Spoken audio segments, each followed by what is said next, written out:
Olá pessoal, boa tarde, saudações biomédicas. Aqui quem fala é o professor mestre Dr. Paulo Camelo, biomédico analista de patologia clínica. Hoje o tema vai ser bem interessante, o hemograma, o exame de sangue. Alguma vez você já deparou com um exame de sangue e não soube interpretar? Você ficou lendo lá os valores, você ficou vendo lá, né, o resultado e não soube interpretar? Pois agora a gente vai falar um pouquinho sobre o que é o exame de sangue, sobre o que é o hemograma, tá certo? Então, antes de mais nada, gente, a gente tem que lembrar que o sangue, né, ele é um tecido heterogêneo, né? Mas por que isso, professor? Ele é composto por células, ele é composto por íons, né? Ele é composto por água, né? Então, nesse sentido, você tem aí vários componentes, né, que formam o sangue. Então, por exemplo, se você pode encontrar no sangue, né, desde as hemácias, que são os glóbulos vermelhos, os leucócitos, que são os glóbulos brancos, e as plaquetas, né, que são os trombócitos. E também você pode encontrar no sangue, né, o íon potássio, o íon cálcio, o íon sódio, o íon cloro, nesse sentido, tá certo?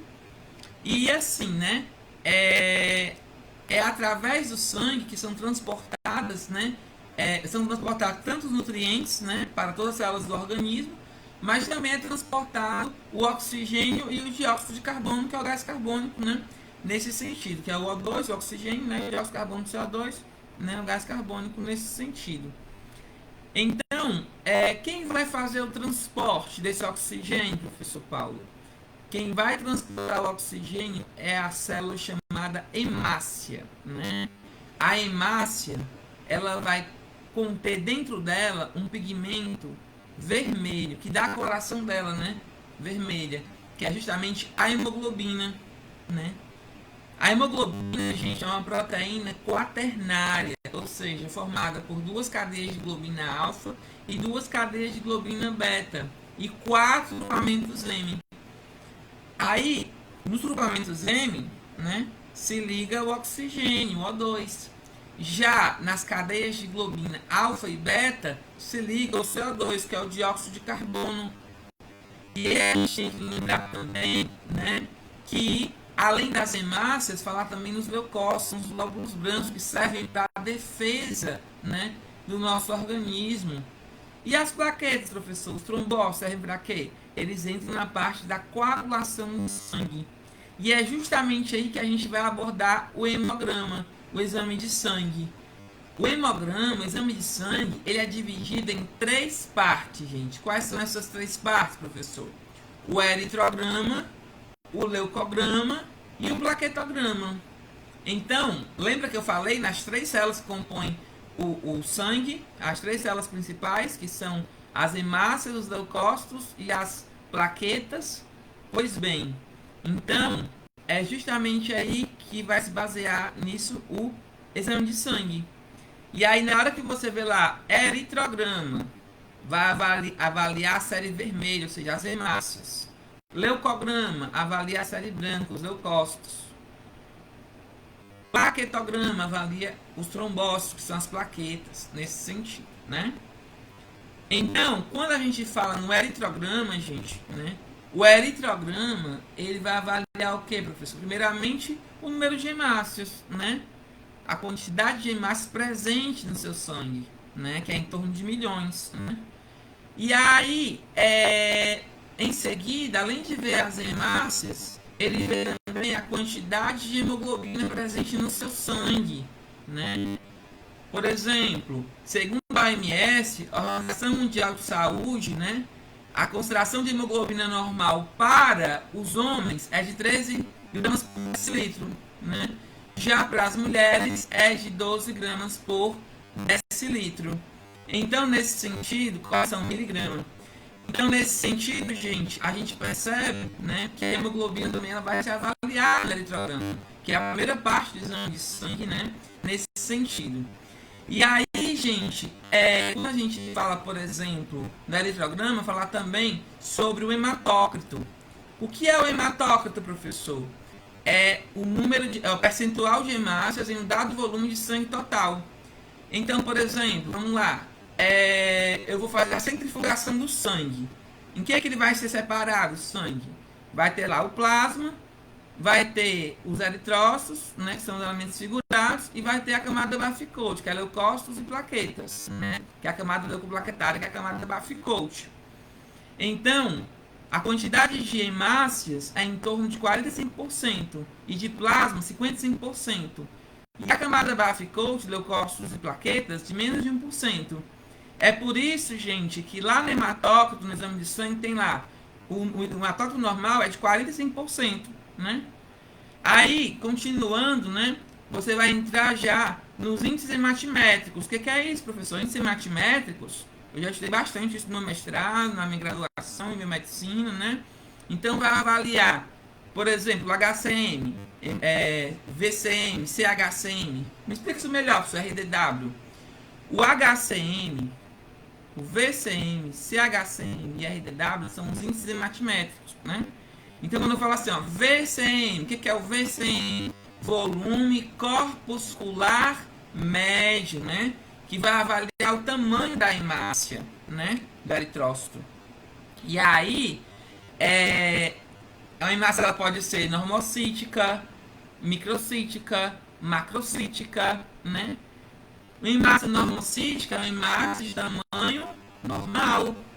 Já uma hemácia microcítica dá, por exemplo, da anemia ferropriva, que a hemácia fica reduzida deste tamanho.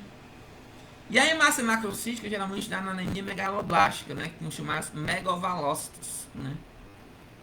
E aí, gente, falar agora, por exemplo, no HCM, hemoglobina corpuscular média.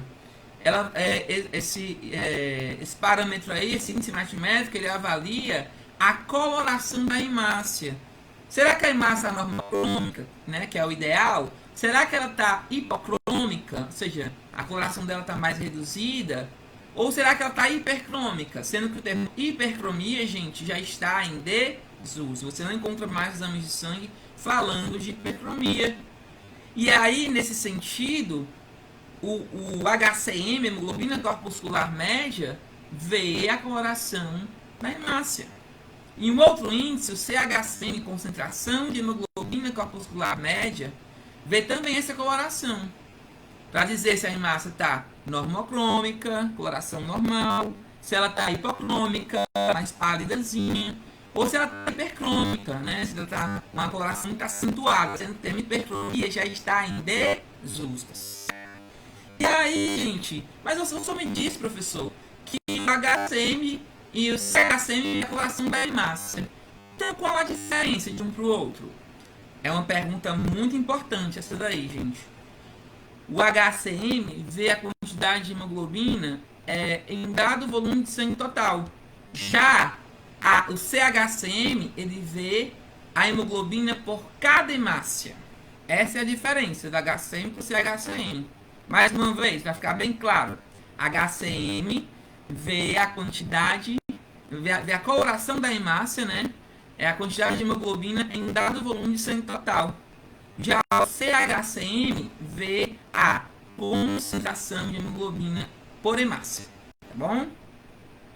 Ah, professor, mas lá no exame de sangue, quando eu vou olhar, vai estar lá assim, ó, RDW. Aí o indivíduo que não entende, né? Aí fica assim, meu Deus, o RDW, que diabos é RDW? RDW, né, é o Rest-Bush White, né, que vê a questão da anisocitose, da variação do tamanho dessas hemácias. Lembrando que o RDW só pode ser visto por automação, né? Então, os laboratórios que têm processos automatizados é que podem utilizar, podem fazer, né, realizar esse procedimento desse parâmetro, né, no caso do RDW, tá bom? Então, acima de 15%, gente, já é considerado anisocítico, né, segundo o Viagé de 2015. E aí, nesse sentido, acima de 15% é anisocitose, ou seja, a variação do tamanho das hemácias está muito discrepante, está muito alterada aí nesse sentido, não é verdade? Pronto. E aí encerramos, né, com a série vermelha. Agora, gente, vamos falar da série branca, né, do chamado leucograma, né? Vamos falar agora dos glóbulos brancos, que são responsáveis pela defesa do nosso organismo. Então, por exemplo, gente, quais os tipos de células, né, de glóbulos brancos que nós temos? O ser humano, ele tem, por exemplo, os leucócitos são chamados glóbulos brancos, que eles se dividem, por exemplo, em linfócitos, monócitos, eosinófilos, neutrófilos e basófilos, né? Sendo que os neutrófilos podem ser segmentados ou bastomentes. E fora isso, também apresentamos outras células também no leucograma, como os metamielócitos, né, que são encontrados ali nesse sentido. Mas me explica isso melhor, professor. O que são essas células todas? Bem, gente, dos glóbulos brancos, você tem uma divisão, certo? Você tem aí os granulócitos e os agranulócitos. Qual a diferença? O próprio nome já diz, né? Granulócitos são células que têm granulações citoplasmáticas. Já os agranulócitos são células que não têm granulações citoplasmáticas. Então, por exemplo, quais são os granulócitos, professor? Você tem os basófilos, neutrófilos e eosinófilos. Se você olhar lá no seu exame de sangue, lá no leucograma vai estar lá essas três células. E os agranulócitos são os linfócitos e os monócitos. Mas me explica, professor, para que cada uma dessas células a gente tem que avaliar, o que elas indicam no exame de sangue, no hemograma? Bem, quando eu falo em basófilos, né, e eosinófilos, né, eles fazem parte das chamadas reações alérgicas, reações de hipersensibilidade. Como assim? Me explica isso melhor. Basófilos, né, e mastócitos, né, eles vão deflagrar a reação alérgica, a reação de hipersensibilidade. E quem é que vai combater esse processo alérgico, essa reação alérgica, essa reação de hipersensibilidade ou esse choque anafilático? Vai ser os eosinófilos, né? Então, na hora que você tem lá, por exemplo, uma basofilia, aumenta o número de basófilos. Uma eosinofilia, aumenta o número de eosinófilos, né? Se tiver um aumento dos basófilos, o que é que isso indica? Que está sendo deflagrado no seu organismo, junto com os mastócitos, né? Os basófilos junto com os mastócitos, uma reação alérgica, uma reação de hipersensibilidade, né? Um choque anafilático. Porque vão produzir o que, professor? Aí vão produzir estaminas, né? E já os eosinófilos vão produzir quem? Os leucotrienos, que vão combater esse processo, né? Inflamatório, esse processo alérgico, né? Então, nesse sentido é isso. Ah, professor, mas qual a diferença? O que é um basófilo exatamente? Como é que eu vou reconhecer o basófilo? Ele tem granulações azuladas, arroxeadas, né? Já o eosinófilo tem granulações alaranjadas, tá bom? Mas se a gente for falar mesmo de reação alérgica, certo? De reações de hipersensibilidade, choque anafilático. Mas se a gente for falar realmente de inflamação, né? Inflamação, a gente está falando de neutrófilos, inflamação, né? Então, por exemplo, se eu disser assim, ó, tá tendo uma infecção bacteriana, qual é a primeira célula que vai ter um aumento, vai ter uma neutrofilia? Os neutrófilos, né? Justamente porque eles são associados ao processo inflamatório em si. Então, recapitulando, basófilos e eosinófilos estão responsáveis pelas reações de hipersensibilidade, reações alérgicas, choque anafilático. Inclusive, os eosinófilos estão também nas reações parasitárias, nas helmintíases, protozooses, né? Nesse sentido, tá bom? E aí, gente, e os neutrófilos, professor? Os neutrófilos, eles são, então, responsáveis, né? Eles vão ser aumentados quando de um processo inflamatório no seu organismo, infecção bacteriana, né? Aí você diz assim, como é que eu vou reconhecer um neutrófilo na lâmina, professor? O neutrófilo tem granulações rosáceas, né? Tem granulações rosáceas nesse sentido, tá certo? Então, basófilos, neutrófilos e eosinófilos são granulócitos, som disso, não é isso? Exatamente. E os agranulócitos são os linfócitos e os monócitos. Os linfócitos, eles são células bem pequenas, né, com um núcleo que ocupa quase todos os citoplasmas da célula, bem redondinho e arroxeadozinho. E ele, né, é responsável pelas infecções virais, né? Então, toda vida que um indivíduo está com infecção viral, pode dar uma linfocitose, ou seja, aumento do número de linfócitos, né? E aí, no caso, gente, já por exemplo, se eu falar nos monócitos, os monócitos têm a ver com a mononucleose infecciosa. São células grandes, com núcleo irregular, nesse sentido, tá certo? Pronto, gente. Mas eu estou falando de uma célula chamada de metamielócito. O que seria o metamielócito? O metamielócito, ele está relacionado, geralmente, né, quando tem algum tipo de processo leucêmico no seu organismo, né? Então, ele vai... não é para ser encontrado metamielócito na lâmina, né? Se for encontrado, indica uma anormalidade patológica, tá bom? E aí, gente, continuando com a nossa explicação sobre o hemograma, a gente finaliza com o plaquetograma, né, que vai ver os trombócitos, né, que já vem dos megacariócitos, são células gigantes que vão se fragmentar nas plaquetas, né? E aí você vai poder ver na parte do plaquetograma, né, a quantidade de trombócitos presentes ali, né? Então, na dengue, por exemplo, tende a diminuir, né? Já numa trombose venosa profunda, por exemplo, tende a aumentar, né? Então, você pode ter uma plaquetopenia, né? Nesse sentido, uma redução das plaquetas quando está com dengue, por exemplo, não é isso? E é isso, gente. Então, se a gente for o exame de sangue, geralmente nunca ele é pedido isoladamente. Geralmente ele é pedido com outros exames, né? Ver TSH, da tireoide, do hormônio tireoidiano, né? T3, T4, né? Que é os hormônios tireoidianos. Então também pode ver a questão muitas vezes pode pedir também a creatinina, pode pedir também como é que está o cálcio, como é que está o potássio, como é que está o colesterol, HDL, VLDL, LDL, né? Nesse sentido, né? Então, outros exames também são solicitados junto com o hemograma, geralmente, né? Então, por exemplo, se eu vou avaliar ali o colesterol, né? O colesterol tem vários tipos. Tem o colesterol total? Tem. Mas também você tem, né, o colesterol nesse divide, por exemplo, em HDL, High Density Protein, lipoproteína de alta densidade, né? Então ele tem muito mais proteínas do que lipídios. Então ele vai retirar as placas de ateroma ali do endotélio, né? Vai ser benéfico, né? Vai ser o colesterol bom.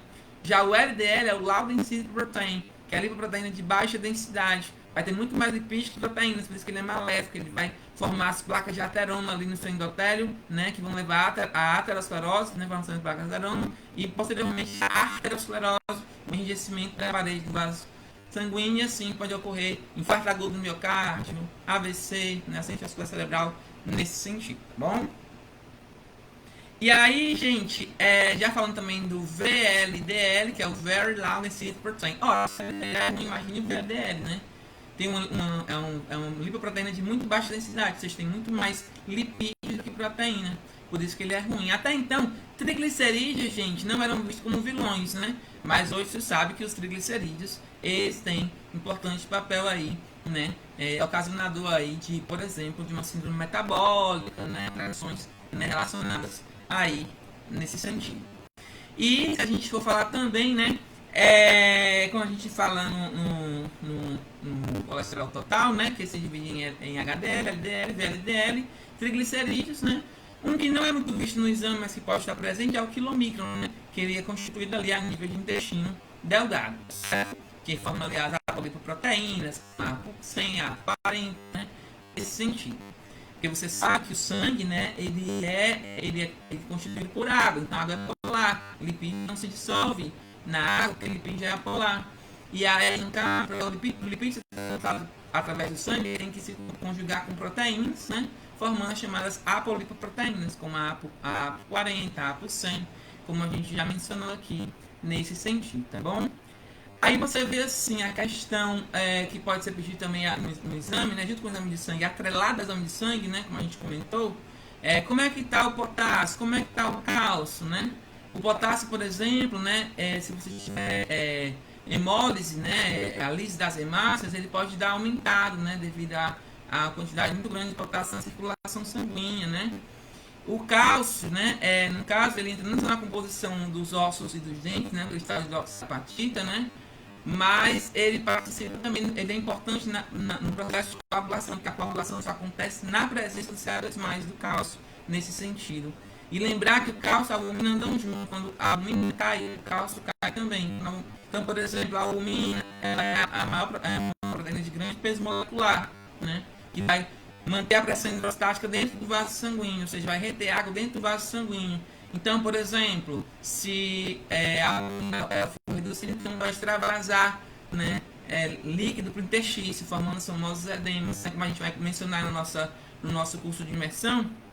A gente vai demonstrar, né, que, por exemplo, como é que se formam aqueles edemas ali de membros inferiores, né?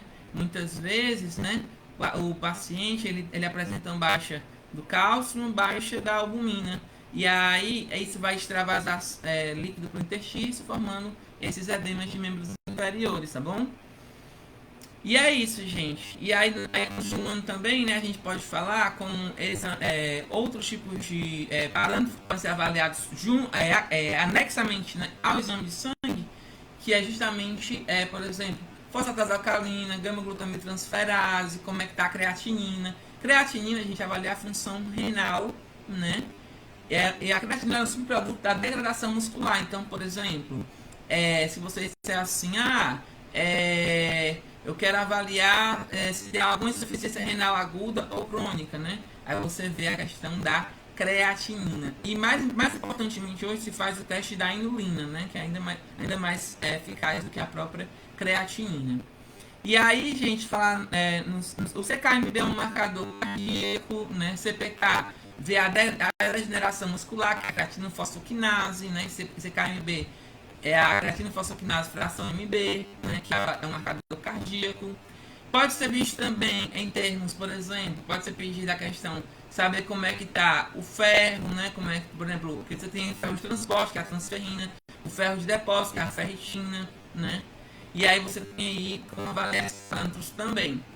E falando, por exemplo, quando a gente fala na fosfatase alcalina e na gama-glutamidotransferase, né? A fosfatase alcalina, gente, ela pode avaliar questões relacionadas à vesícula biliar, mas também questões ósseas, como a síndrome de Paget, que é a famosa doença dos ossos de vidro, né? E também, gente, que são fragilizados, né? Pior que a osteoporose, a doença de Paget.